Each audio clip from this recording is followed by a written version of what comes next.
What happens when high-achieving women enter motherhood and realize that they have success, but not deep, honest, women-to-women support that they need for this next chapter? In this episode, Marika, the founder of Misha, gets radically honest about why modern motherhood can feel so isolating and why community is not a nice to have, but essential. We talk about the identity shift that comes with motherhood and why so many mom groups miss the mark when it comes to real connection. From building intentional friendships to using social media as a tool rather than a comparison trap, this conversation is a must listen for women craving deeper relationships, especially in seasons of change. If you have ever thought, why does this feel harder than it should? This episode will make you feel seen and give you a new way forward.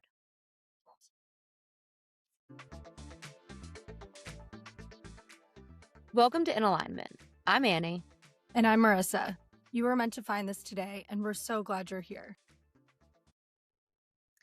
Welcome to In Alignment, Marika. We are so excited to have you here today. We'd love to dive in with your story. Tell us a little bit about yourself, your background, and what you are building at Misha. Sure. So I am a community builder, and that is a recently new title for me because I think when you do something so naturally for most of your life, it feels like a hobby more so than a profession. But for most of my career, I was in hospitality, and for the last about 8 years, have transitioned into being a full-time community builder, building communities for ambitious women all over the country, all over the world, and most recently building Nisha, which is a community for new pregnant and new mothers to help them navigate the new world of what it means to be a mother and help them find other people that are going through the same things. So tell us a little bit about the community. Is it for expecting moms, women trying to get pregnant, new moms? Yeah, sure. So the ideal point of inception for a member for us is when they are pregnant, because that is when a mom is going to get the most benefit for belonging to Misha, in that she's placed in a pod with 19 other women who are delivering at the same time as she is. And that pod is facilitated by either myself or someone else on my team for the next year, with the main goal of creating connection, right? And then, of course, as serving as a space for resources, support, and being kind of like, if you want to think about it as entering a party with a group of your 5 best friends, that pod becomes like your posse into the bigger universe of Misha. So when we do host experiences, which is frequent and monthly, and some of them are more intimate with like 20, 25 people, but some are larger, you can always estimate knowing that you're going to have your people, right? Whether it's 1 or 2 from the pod that are with you. And in that setting, it's much easier to form friendships when you're coming in with already kind of like a security blanket. So ideally, it's pregnant relationship, but the reality is that most pregnant moms don't realize that they need the support. So the majority of our members actually join to motherhood. It could be 2 months in, which is a pretty popular time when they're like, oh, okay, I get that they warned me about this, that I wasn't listening. Or it could be like 2 years in, or this morning we just had someone join who was like, oh, in her, she said, which I really love, like especially in this that we live in right now.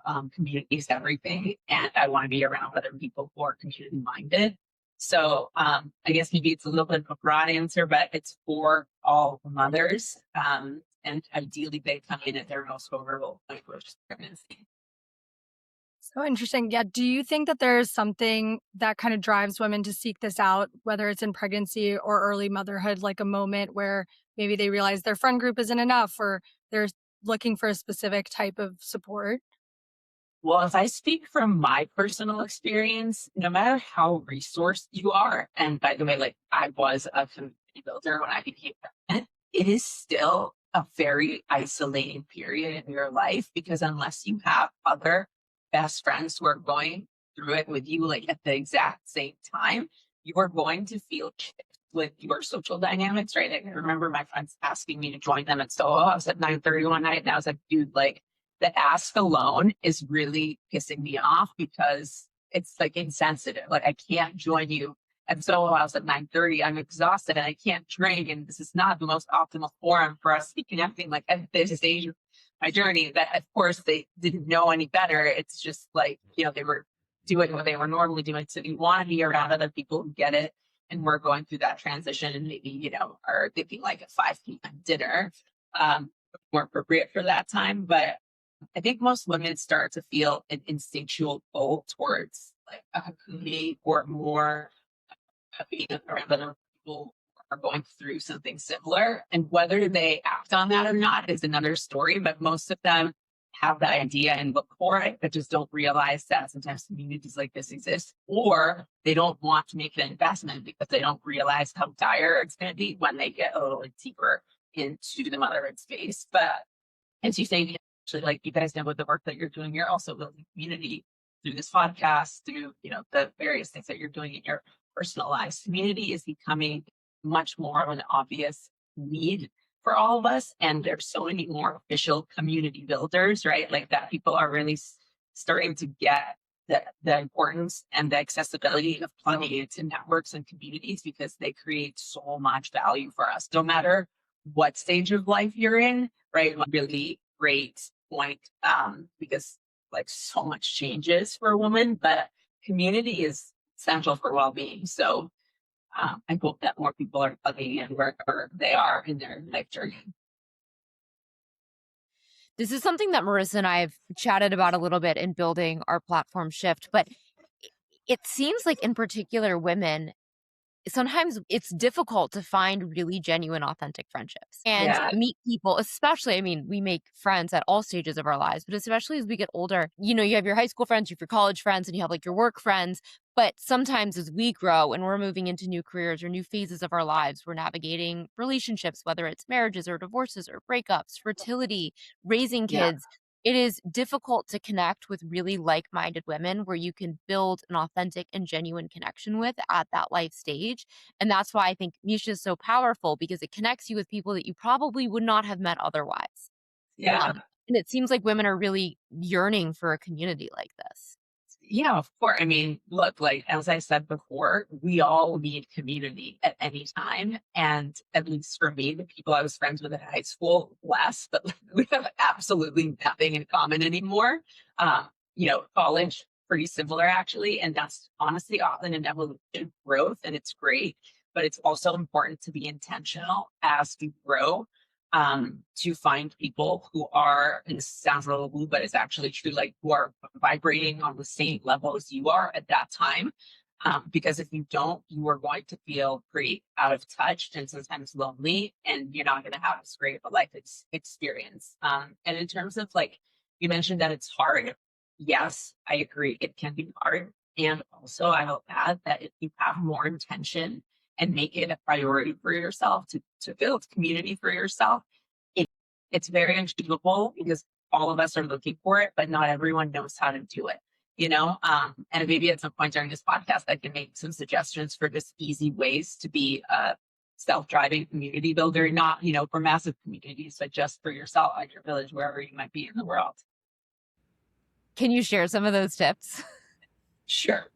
First and foremost, this is very simple and basic, but you should get off your phone when you're in line at Starbucks or wherever you are getting your morning coffee, and look around and make eye contact with people and smile and start conversations. Because like what I know, people sign up for community because they're all looking for connection, right? But if we think about the number one goal for most people in the world, it is connection. So wherever you are in the world, just make the assumption that the people around you are likely to connecting if they're also out and about looking around, right? So you never know what could come from a connect. And by the way, like it doesn't need to be with every single person, but Annie, if you see someone in cool glasses and cool hoops and like, the Reformation sweater that you're probably wearing in line for matcha somewhere, there's likely going to be some resonance there. And I'm generalizing, but still like there might be a connect there that you guys have a similar hobby, or that, you're in a similar industry and you have no idea where that can take you. So honestly, just being present is number one. But number two, being intentional on how you're gathering. So if you're meeting up with friends for brunch, for instance, or like, a gathering with any of your girlfriends, I always say invite them to bring someone new into the mix, right? Like expand your friend group a little bit and make it an intentional affair. So like you kind of state the invitation by saying, guys, we're going to try something new. Everyone bring someone that we haven't hung out with together. It could be a friend of yours that you just haven't introduced into this particular friend dynamic. It could be someone that you recently met. And then set a prompt for that gathering. It could be having everyone go around and share an ask, which I love and has been a guiding principle for me in many of the communities that I've built. It could be like I was invited to a dinner by someone else the other day, and the prompt was, "What is your biggest regret?" And let me tell you, like that is a very fast way to make some really solid, vulnerable connections, because it's a night of incredible storytelling. You really get to know someone's story when they're sharing something like that. But the point, the thesis of what I'm trying to say is just like adding an ounce of intention into how we're gathering with a prompt and with the intentionality of we are here to connect, we're here to elevate one another, because community is built through knowing who's in it and supporting people and elevating them. Like we know what people need and we're able to give them a platform like that. Those are the best communities that are constantly creating value for their members. And the same can be done in friend groups. Because if you think about it, like at least for me, when I was meeting up with my friends for brunch in New York, most often the conversation was, how are you? What's going on when we're regurgitating like things in the, when our relationships or things that are not going well at work, or just like the details of our lives, but so seldomly going into the deeper meat that actually like forms really, really close connection and expansion. The biggest success you will see in life will most often never come from your best friends. It will always come from the second tier of friendships you have that are more like the acquaintances around you, because your friends will always see you in one way. Like, and it's very hard for them to remember all of your accomplishments. Like, not literally remember, but like they see you through a heart center. That's like, this is my bestie, but it's your acquaintance level that often you find in networks and communities that also sees you as, like she comes a community, she has a podcast, she's an incredible connector, she, all of those layers, and they will be the people that will be sharing and elevating you usually. So it's really important to just have that rhythm in your life because it's good for everyone. I love that, like for the dinner parties, not talking about work and giving people a deeper prompt. I went to something called the Hoffman process a few months ago, and we're all there for 6 or 7 days. We have no phone. And one of the main rules is you can't talk about work or your kind of specifics of your life like that. And the way you get to know people when you take all of that small talk and that pretense of like, oh, this is what I do, so this is who I am, and actually talk more directly, you get so much deeper. I love that. I'm going to totally bring that to my. You're still lucky. I would love to involvement as a parent. It is a commitment, but it is like on top of this experience. And I'll echo what you just said. I heard a lot from Misha members that they say that, I have been part of this community for 6 months or a year, and my friendships in Misha are so much closer than people that I've been friends with for years. And the reason is not like one group of friends is better than another. It's just the reason is Misha gatherings are always centered around some sort of intentional prompt or some sort of exercise that would get you to connect deeper. And that's not how generally friendships work, but it can once in a while be like that, where it will create just more depth for the friendship. Yeah, I'm also curious. So, you were, I guess, in New York when you had your first child. Yeah. And there's lots of mom groups that exist in New York. Did you try any of those and realize something's broken, or was any of that part of your inspiration for Misha? So I had my first son exactly 6 years ago. His birthday is tomorrow. And at that time, I will tell you, the landscape did not look like it does today. There were not all of these mom groups. Maybe there were some, but they were very much like the stereotype of like, what you see in movies of like women sitting around with their babies in their hands, like complaining about their husbands, but like being like, oh, so hard. Like, I don't know. I couldn't find those either. I probably would have been fine with some of that too, but there was really nothing when I was looking. And this is actually an essential part of my story and how Misha started. Like, I was looking because I did not know what to buy. I was feeling really lonely. I remember being like, I don't even know where to buy like new clothes for myself. So I signed up for a Fit Pregnancy Club class, which at the time was like the studio for pregnant moms on Broadway. And after class, my hope was like, someone would stay, we'd chat and become friends, but always everyone would just leave, right? And like at Hatch, also, I went to a class on lactation and everyone was left after the class. And I was like, okay, like I'm looking for connection. I'm not even needing to work out as much as I am the connection here. And I don't know how to find it. And so I at the very end of my pregnancy, I literally just went on Facebook and was like, hey, is anyone else delivering in January or February? Because like to collect names and to put those women into a WhatsApp bot at the time, because it was not that easy to find. But to answer your question, what do I see? Is there anything wrong with the current landscape? I don't, I'm not a member of a bunch of mom groups, and I think it's great that there's more community. The only thing that I would say is that people are very quick to call themselves communities, and having a WhatsApp group does not, to me, that's not a community. If you have a WhatsApp group that you're very actively managing and there is ritual, there's shared values, there's also an outside world outside of that WhatsApp group, that is a community. But just, what I see in the mom world a lot right now is just WhatsApp groups starting, and they're not curated in any way. They're not filtered at all, and they can be harmful environments, especially when someone is feeling a little bit lonely or isolated. There was recently an article in The Cut. I don't remember the lady's name, but she's talking about the Cut or WhatsApp mom group, like iced her out or something like that. And when I read it, I was like, I'm not sure they iced you out. I think it's just these settings become so overwhelming. People can't keep up with all the chatter, and an individual that's actually looking for support or sharing something vulnerable might feel really hurt if she doesn't get a response. But it's not because someone's personally looking to not respond to her, just because it's missed. So, which is what happens often in chaotic virtual spaces. So that's I think one of the overarching commentaries I have about spaces that aren't intentionally kind of facilitated. They can sometimes miss important moments, and it is important, I think, if you're looking for authentic connection, to plug into spaces that are really held, and there's either clear community builder or a founder that's holding the space, because otherwise it's just a group of people sharing resources. You mentioned a few reasons why women are looking for these really intentional communities. I think Misha in particular, correct me if I'm wrong, but it seems like a lot of your community members are very high power, high functioning, incredible women with really big careers. You have CEOs, you have founders, you have senior leaders. What are most of these women not prepared for when they become mothers? Yeah.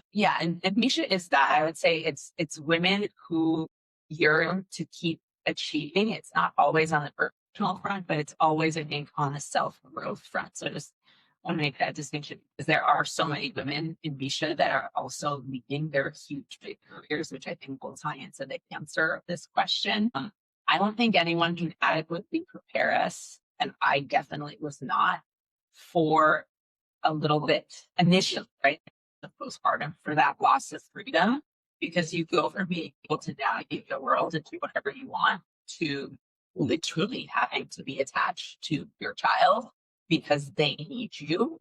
Closeness matters, right? If you're breastfeeding, the proximity matters, and you're having to do it at a minimum of every 2 hours. So at the beginning, wow, I can only leave for 2 hours, and even at best, because you also might not even be able to walk properly at that time. But that's an initial kind of jarring moment where you're like, wow, I've lost a little bit of a sense of agency. But aside from that, as time goes on, there is still often a little bit of this guilt, I think, for most moms, for when they do have to go, whether it be for work or whether they're looking to, take care of themselves. There's always this feeling of you shouldn't be leaving. At least that's what I experience a lot from Asian communities. They do, right? We do leave, we have to leave, and it's healthy. But often there is a lingering guilt about leaving our children, which we're working on constantly. And the other part of it is gosh, I think you just need to prepare yourself to meet a new version of yourself. And that can be seen as maybe potentially, a negative in some people's eyes, but I would recommend that you view it as a huge positive and an elevation, because motherhood will bring out the best in you, because there's no more room for bullshit. And there's really no more room for your ego. You're brought to your knees very quickly. And I think in our authenticity, we are our best selves. So I try to actually look and encourage women to get really excited for this next phase of life, because motherhood is just like a really powerful narrower of what is most important in your life, from the people that you're surrounding yourself with, the activities that you're doing, the food that you're consuming, like everything gets really narrow and you get very specific on what's important, what is, what's fueling you. And that is a process. So that's important for moms to know, like, you're going to go through a process, and be open to it. Don't resist, like everything in life, when you resist, it's harder, but when you're open and excited and curious, there's a lot of beauty for you on the other side of that. And do you feel like, so I know a few friends who are either getting ready to have a baby or pregnant now or recently had a baby. And it feels like one of the things that is hard is that, my career was always my identity and now I'm feeling that shift. Like, what does that mean Yeah. to me? How can I feel like ambitious in my full self with this very real change that is happening? And with the type of women that are in your group, how do you see people navigating that and feeling through that? It's such a good question. I don't have a concrete answer, but I will tell you, like, just yesterday in one of the pods. So our pods are broken out into delivery months, right? We also have pods that are neighborhood specific. So if you're in New York, Los Angeles, Austin, and Miami, depending on where you are in those places, like there's, Upper West Side to Park Slope, everything in between, neighborhood pods. And in one of these neighborhood pods, which is like the Park Slope pod, Aisha is next level closeness. They're a really good friend. There's a big bunch of that. And there's a lot of heavy hitter career women in there. And yesterday, someone shared that she was like, look, I think she was in her first week post leaving work. And this is someone that was, like at the height of her career, and made a very intentional choice to pause, because I don't want to speak for her, but like anecdotally, I'll say, because she made a conscious choice for her peace and balance, which was obviously not working with being able to operate at a level 10 professionally, and then also be able to be taking care of 2 children and a family at home. So I think she shared with the host of like offering a space to the other community to share that it's hard, and the wiring that she and women in this position have is that we are used to go achieve, and like it's literally like reshaping the wiring to a new what achievement actually means in another sense, and also potentially looking at realignment for this life stage, which is always going to be uncomfortable, but often, like when we're actually getting into alignment with what we need at this particular point in life, we face discomfort before it feels right. But it's a constant conversation, and there's no right thing to say about it. But the most important thing is to make sure that you have people to have those conversations with, to give you the space. And I think, with also looking at people like Neha, who wrote The Power Laws, which is a phenomenal book that talks about taking a very intentional pause for top career women, because you can always come back to your work, right? Or Megan Heller wrote a book on directional living, which is around finding, kind of like being in alignment with the gifts that you have. There's a lot of resources in the world now that weren't there before to support ambitious women who are navigating the decisions around, it's not always like a stay at home or work scenario. There's layers to what we could be doing, but it's just important to make space for yourself to realize what is needed for you in this season, right? Like, not what has been prescribed on paper, because that's often where we fall into the issue, because we're going down a path that has been written out for us, not by us, but by the, podcasts, like books, like by society, by hustle culture that we have all come out of. And that right now the pendulum is swinging a little bit in a different direction. But as long as you're in alignment with what is right for you and what is possible, like, also like there's tangible big considerations financially that people have to account for. But as long as you're in alignment, you're always going to be good. Just really important to make space to listen to yourself and to figure out what alignment means. And I think that's the part that gets a little bit messy, because it's very rare that people take time to pause and reflect and be very intentional about those big choices. And that's, when burnout happens and when people are having some challenges mentally because they're pushing through versus just taking the time to consider what they really need. Long-winded answer. It's complicated. It's an important one, though. And I was going to ask you this as well. Something like getting pregnant and having a child, it physically slows you down. You are taking more time to rest. You are caring for a child. It really requires you to pause, and you have a lot of new sensations in your body. You're physically changing, emotionally, you're changing as well. Yeah. Have you seen throughout the community that sometimes the act of getting pregnant, the duration of your pregnancy, having a child, being a new mom, it can be a catalyst to slow women down? And then also, do you ever see them shift into alignment in other areas of their life, like create the business that they've always dreamed of, or Yeah. pivot career, or realize that there's another area of their life that isn't really right for them?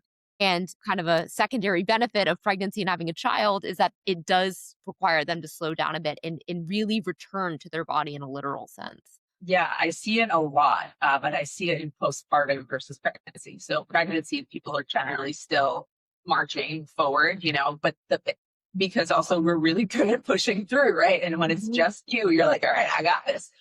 But when there's another human and then you're like, okay, I can no longer push my way through this. Yes, I see a massive amount of recalibration. And in Misha answer on month 4, where often people will be going back to work and the conversation is either, well, most of the time, no one's like roaring to go back to work, generally speaking, because you've just been in a baby bubble, you're like in a different mindset, your hormones are still activated. And so people are generally hesitant to go back to work. But what I see is that the people that are in alignment with the work that they do, within 2 weeks, they're like, okay, this is great.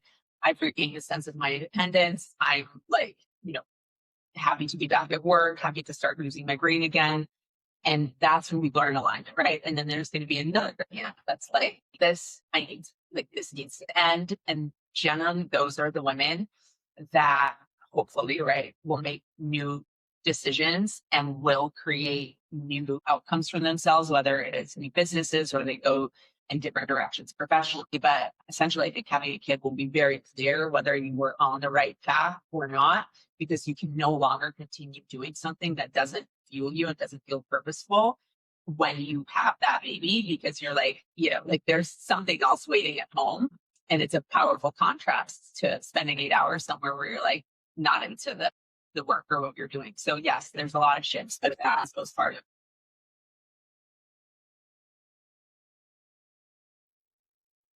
With the shifts that happen postpartum and kind of like you're seeing women all over the country, I'm curious if there's any, like some places are a lot more supportive of new moms, some places are maybe less. Are there any kind of differences that you're seeing like within the country? Ooh, I don't know. It's like, I don't know how much I can say without getting in trouble.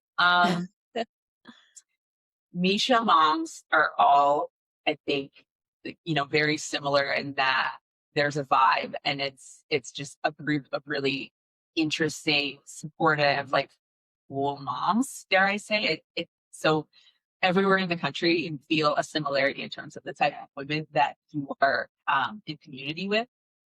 But I will say, there's some textural differences between our experience in New York and definitely Miami and Austin and even LA. Like New York has an intensity that is, I think, makes it sometimes a little harder for the moms. I hope I don't get in trouble for this, but it's just like you have the opportunity to be out every single night professionally networking. There's like personal things, like there's always a restaurant to go to. There's always something happening. Even like mom event. Now there's like 500 mom events all the time. So there's always somewhere to be.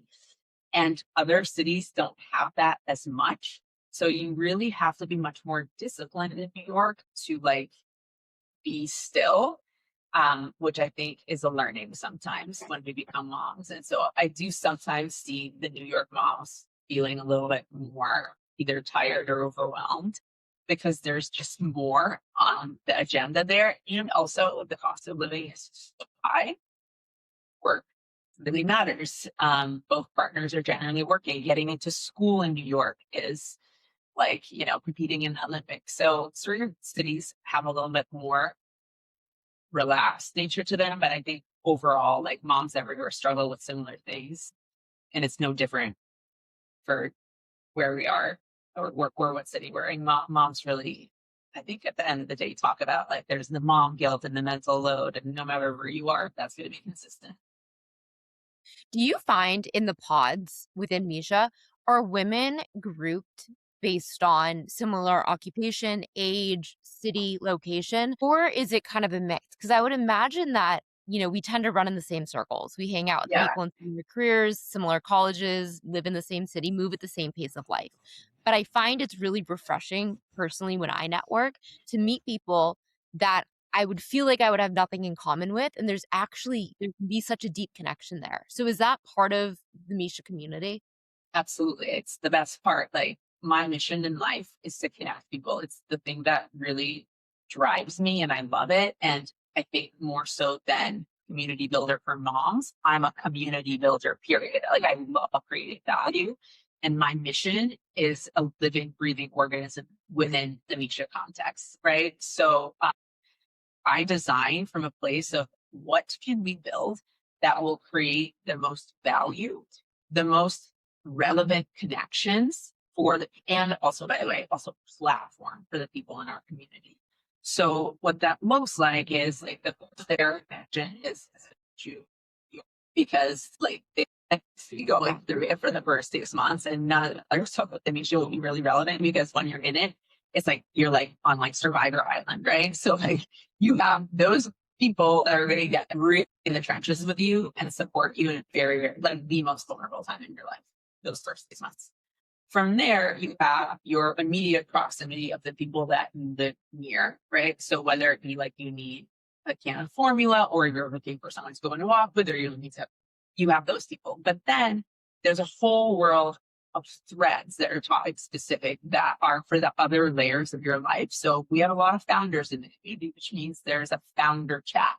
So they self-select that chat and go into the chat and use that as an opportunity to ask or share things that are very founder specific. We also have a deal flow chat because there's a ton of VCs and investors in the community, and that's a space for them to resource themselves on great deals or share things that have gone well for them, and they're self-selecting through that. There's also like specific things that are motherhood related that become really important that we don't even know or think about, like moms of neurodivergent kids. Like that's a whole world that is so specific that needs like when you're in that position, you want to be around other people that have gone through it because there's a lot of emotional and resources that are needed. So we provide that, right? And another really interesting layer is like a new trend that is going to become more and more of a trend. We have moms that are having kids without a partner. So they're choosing to go the path alone. So we call it the independent solo moms chat. And that is, imagine like they go on vacation together, that particular group of women, because that is a really powerful decision to make and also so important to have community when you're doing it on your own. So within the niche ecosystem, you can find the people that you need dependent on where you are in life, right? Or what your interests are. It's so important. One other thing that I want to touch on is you mentioned women are having children solo without a partner. Yeah. We've also seen a big shift culturally of women getting married later, choosing to have kids even with a partner later. And I think that that is such an empowering and beautiful thing. Of course, if you want to have kids young and start a family young, amazing, but empowering women to not feel like they are too old to start having their first kid at 36, 37. Do you see that shift within your community as well?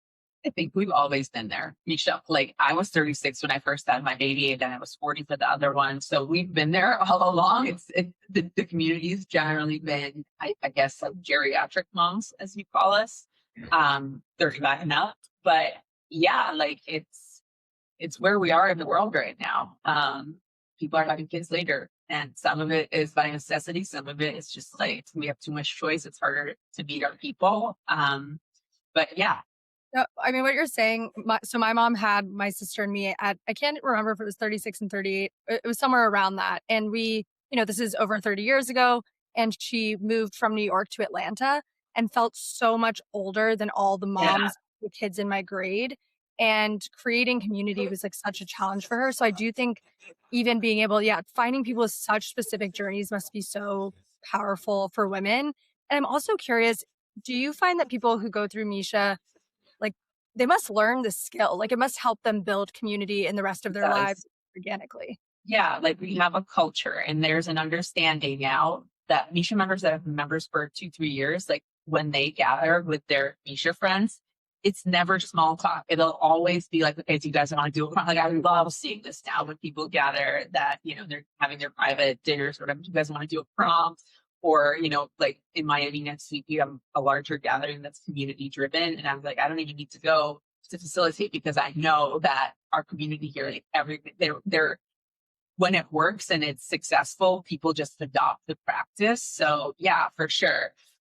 We also have a culture of kind of like, I don't even want to like gives and takes, I guess. I don't know if that's the right way of saying it, but essentially just knowing that we're all here to support each other. And if you're asking for support, help the other person support you. So a great example of that. And everyone, please learn from this because as a connector, this is something that I've been talking about for years. If you ask someone for an introduction, right, or to help you connect you to something, you need to do the work for them by sending them a template to make it very easy for them to make the introduction. Because if you're a thoughtful connector, or in general, like people that are often connecting, like they're going to always be thinking about what is the value on the other side to that other person that's receiving a connection. And they're going to be protecting like their ability to connect. So they're going to spend probably 15 minutes minimum writing an email that will state the mutual value of that connect. If you like, and if you think about the number of times that they're asked to do that, like connectors can spend all day writing those types of emails. So what you want to do is send an email saying like, hey, this is why I'm asking you, make it be clear why that person, like it'll flatter them and it'll also make it clear why they're the best person to help you. And then say like, I've created and attached a template that if this is relevant and you feel comfortable making this introduction or connection or, doing this favor for me, I've done that work for you. And that will take that person 2 minutes. And the likeliness of you having success with them doing goes from like 15% to 100% because it's like a 2-minute thing versus a 15-minute thing. So just like within the community, we have this culture of being thoughtful about just the asks that we have. So people are sharing templates and not just, rely on other people to do that type of work for them. And that's something that, it's very much Mission philosophy too. Do you have tips for women not having children yet, just women in general, really learning how to build these authentic, deep, genuine friendships? I think we mentioned this at the beginning of the podcast, but it's very easy, especially throughout your 20s, to just, if you're living in New York, still hanging out with your sorority group or your college group. And sometimes those kind of connections stop. You develop past them or you expand into other interests and other areas of your life. What are tips? You mentioned, going to Starbucks and not being on your phone, making eye contact, smiling, complimenting someone. But how, as women, do we build trusting, deep, vulnerable, intimate relationships? Okay, I'm going to start with a little bit of woo for anyone that's listening that is looking to build genuine connections and expand their network. I want to invite you to think about the energy that you're bringing to that intention and make sure that it's not needy energy or energy of taking, and make sure that it is the energy of mutual abundance and creation. I'm not going to go too much into it. That is not my zone. You can go into it here. We're all about the woo. Yeah, I mean, I'm all about the woo too, but I'm not the expert in it. But I will drop what has been like completely blowing my mind. At the start of in May of last year, I discovered David Guillaume. He's the founder of Mary Roots Organics, but more so that what he's known for now is he's a Kabbalah teacher. He's a Kabbalist.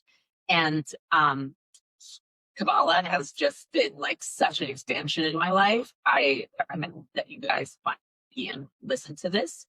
But he does talk about just always creating, like, where I'm kind of like putting my own language to it, Like, don't have me vibes. If you're going in somewhere to be a taker or to like extract, people will feel that. And he calls it having like spiritual BO. Like you're gonna have like spiritual BO. People like feel that from 10 miles away. Like I do not, like you know exactly, even through email, when someone emails you and they're being like nicey nice, and then it's like the thing that they need, and you're like, oh gosh, this feels like really extracting. Like I don't have a relationship with this person. I don't actually think they want to have a relationship with me. I think this is like very transactional, and you're less likely. Like sometimes you'll do it, but you're like, oh, this just doesn't feel as fun or like as expansive when someone that has been a figure in your life that's also been helping you, but reaches out and is like, hey, I'm Annie, like I haven't asked. I'm asking you because you're the best connector and you're such a great community builder. I'm gonna find you. And then you're like, yes, like I want to help. So just showing up with an intention of mutual benefit, like not that you're here to take, but that you are also here to be additive to that other person, that you're creating mutual wins, that you're trying to create a network of reciprocity and just like good vibes, right? Like you're not here for an agenda. You're here to create mutual value. That shifts everything, even in emails. Like be aware of your emails. Like, am I emailing someone right now expecting like something from them, but offering absolutely nothing for them in return ever? Like, and if that's the case, maybe reshift that email, right? Or maybe what you can offer to this person in the future. So that's first and foremost. And then the second part, I want to talk about coffee dates because this is often when these connections are formed and like often something that we're doing in our lives to build connection. Can I ask you guys something? Do you get asked for coffee dates a lot? Yes. Either of you? Yes. Okay. So can you take all the coffee dates? When I was in New York, absolutely not. In Boston, more virtual. Right. True. I can see that. Yeah, totally. It's hard. And I think Annie and I were talking about this because we always we generally have a good experience and like them, but sometimes it can kind of get hard to psych yourself up to on all these coffee dates, similar to dating, honestly. Yeah, totally. Okay, so let's talk about this. 2 layers on coffee dates. The first layer is it's hard to take all of the coffee dates, right? Even if you want to, even if value can be created. So what I recommend doing when someone gets in touch with about having a coffee date, I would respond and always say, I want to be really intentional with both of our times. And I like to prepare what is one thing you hope to gain from our time together. Okay. Something along those lines so that you're clear on, are we having a coffee date just to get to know each other? Are we having a coffee date because this is professional? That context is going to be very helpful to you because when you show up to a space and you have no idea, like a lot of your energy is going to be spent looking for the why. You know what I'm saying?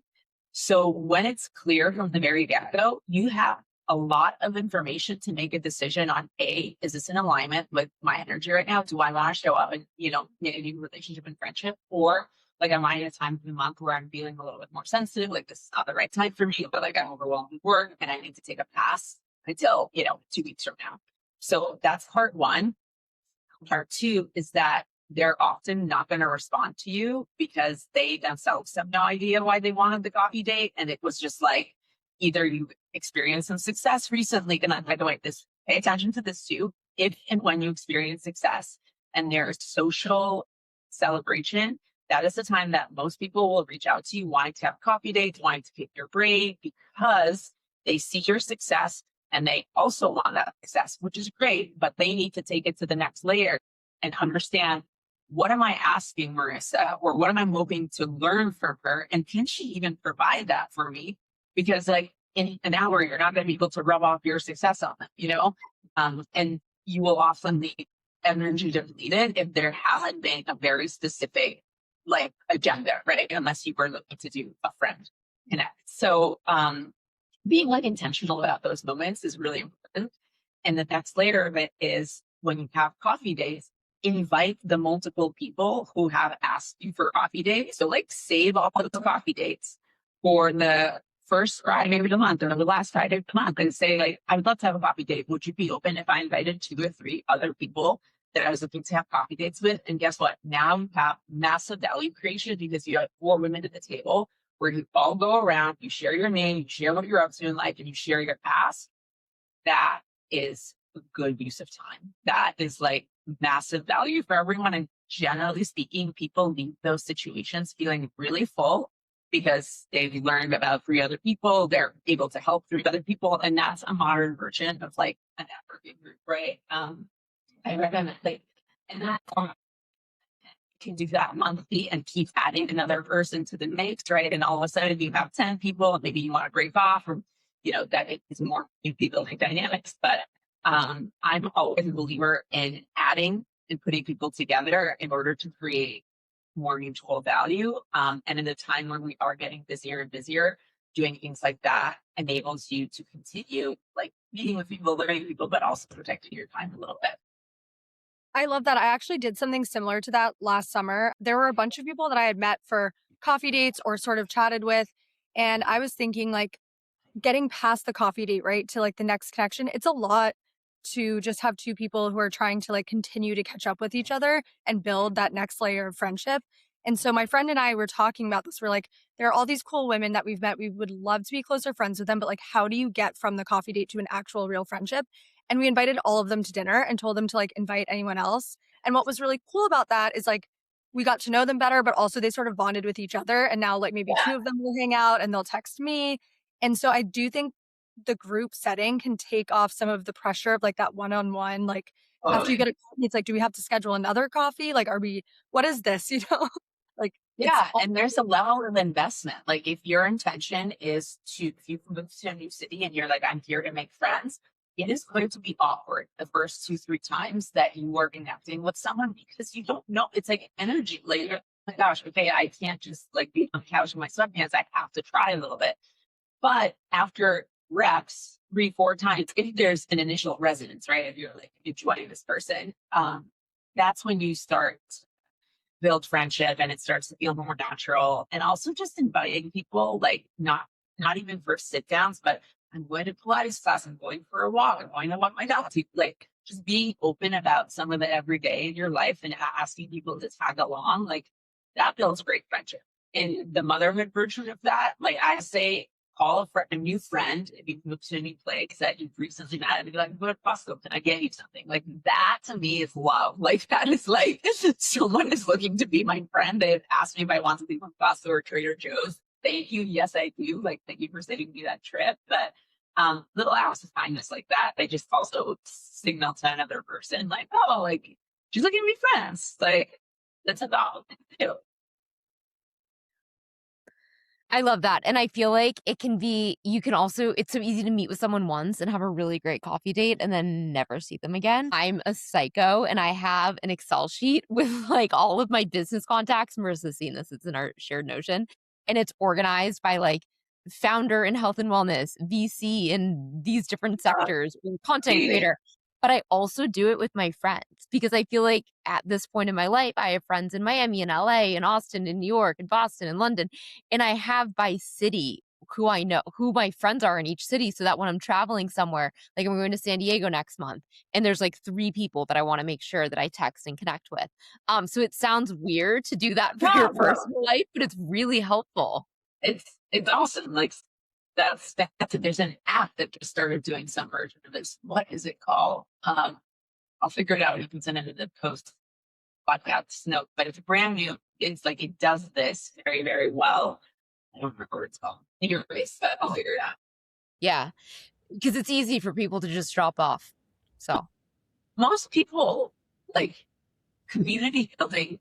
It's an art form and a skill, right? Like I'm speaking very naturally about these things, sharing suggestions, things that just are natural to me. But at my point in my journey now, that the way I navigate the world and how I do things is not how most people navigate the world, which is the only reason I now have a company, right? Like, because if most people followed up, like did the reps thing, like it would be easier for people to establish these connections. And by the way, like full disclosure, when I was starting Bisha, it took like 2 years because I never in a million years thought that I could have a company that does this because it was so natural for me. I'm like, how would you like my friends kept saying like you need to formalize, there's tech in it. And I'm like, no, like I just bringing people together. Like people can do this on their own. And now I realize, especially as I'm hiring, right? Because the skill set of a community builder, it is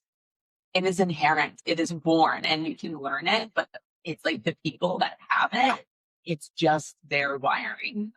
So for all of us that don't have it, find yourself a friend that is that, right? Because that'll always ensure that you're invited and it's humming, bring or plug in. There's so many great networks that literally that network's job. And by the way, you should pay because if there's an energy exchange, like that's the only way it works, right? Sometimes people are like, why would I pay to go on this community? I'm like, well, if someone's like taking care of you and organizing things for you and it's like really thoughtful and you're learning a lot and you're receiving things from it, like you need to like when you invest is what you get out of things. And that's also a mindset that people are probably shifting into a little bit these days and understand that this takes a lot of energy. I'm realizing that in this conversation about community and connecting women, we actually haven't talked about social media at all. And I'm wondering, like, does that play a role? I think a lot of us feel somewhat like we're seeing more people and we're getting more information that's very specific to us on social media. It's not necessarily making us feel more connected to each other. Um, Yeah.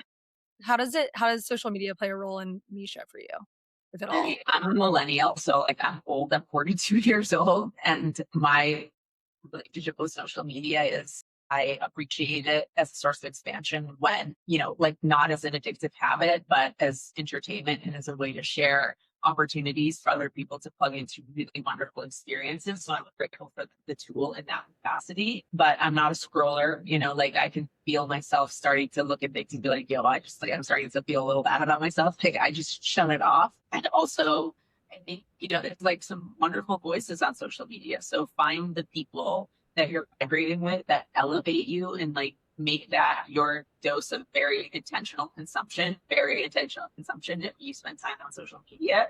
But I'm a big believer in IRL relationships and investing in people, face to face. There is nothing like the power of just leaving the gathering, just feeling seen and really. And social media is a great tool to help us amplify, that these opportunities exist. But again, like as a 40-year-old, I'm probably not the best person to be talking about social media. And Misha social media is like, we share what we do, we share our mission and ethos, but it's not something that takes a lot of our energy. Yeah, I feel like social media can be a blessing and a curse. Personally, interestingly, have a pretty positive relationship with social media. I feel like I get to, if you follow the right content, like I go through and I unfollow a lot of things that just don't feel aligned or that don't feel, I don't know, like they're making me feel good. And I curate my feed to be people that, I don't know if you're into this is a little bit woo woo, but the concept of an expander, somebody who inspires you, who motivates. Totally. Yes. Makes me get more creative or feel motivated by something.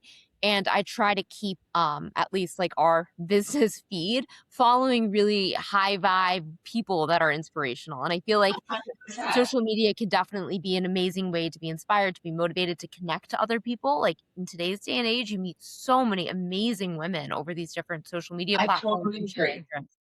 But it definitely can go the other direction as well. So if you're self-aware, which I'm guessing most of the people listening to this podcast are pretty good at, like what your relationship with social media is, and you also help us have moments where we need to take a chill pill because it is a dopamine receptive tool. Like we do get a little bit addicted to it sometimes, and sometimes it feels like eating ice cream, like our modern version of it, like the tub of ice cream, and like those are the moments where we're like, okay, I'm gonna take pause. But there's so much positive to how we consume a relationship. Totally.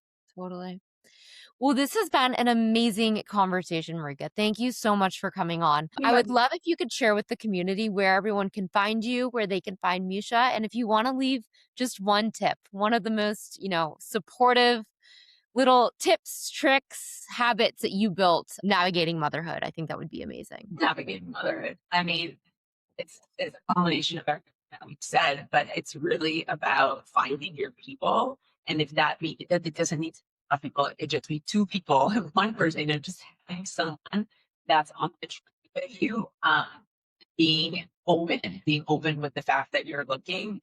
I think people are looking for you too. Don't forget that, like, if you're feeling something, there's plenty more people in the world looking for the same thing. So just be open to that desire. Yeah. I love And that. where you can find me, yes, sure. So my name is Marika Frumis, Marika Frumis on Instagram, and Misha is at Misha with a Y, MISHA pods, PODS. And online are also at www.mishapods.com. Amazing. Well, thank you so much for coming on, and we will see you So much soon. for having. Thank you, ladies. Take care.